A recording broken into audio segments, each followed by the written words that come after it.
Hi, it's Kip in Obyte here, and I said I would talk a bit more about how a DAG distributed ledger such as Obyte secures the network. And I mentioned in a previous video about permissioned blockchains compared to DAGs, and you can actually take this analogy of a permissioned blockchain and look at something like Obyte as a combination of a permissioned backbone that is created through the DAG with permissionless transactions hooked onto it. So the reason why Obyte can secure the network without requiring the burning of a lot of energy in order to mine blocks is because the kind of backbone of the DAG is generated by these 12 witnesses. These are 12 operators who are identified. They have a public reputation that they need to uphold, and they are kind of under scrutiny.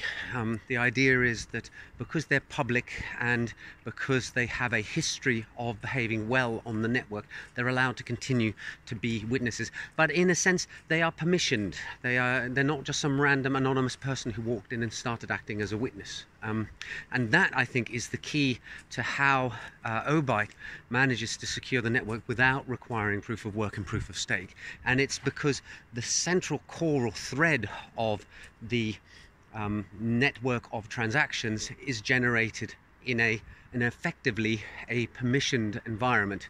However, what that then allows for is for open permissionless participants to come in and submit their transactions and hook them in to this backbone that is created by the witnesses.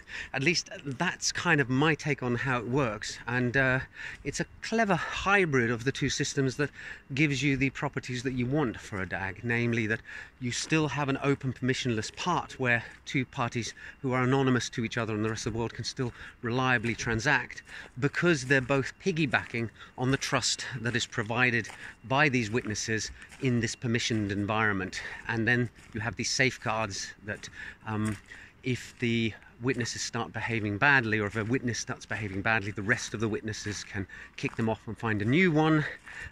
There would be a problem if all 12 witnesses went corrupt at the same time, and I'm still investigating exactly what 12 corrupt witnesses could do in order to subvert a network such as the Obyte DAG distributed ledger. But more on that in a later video.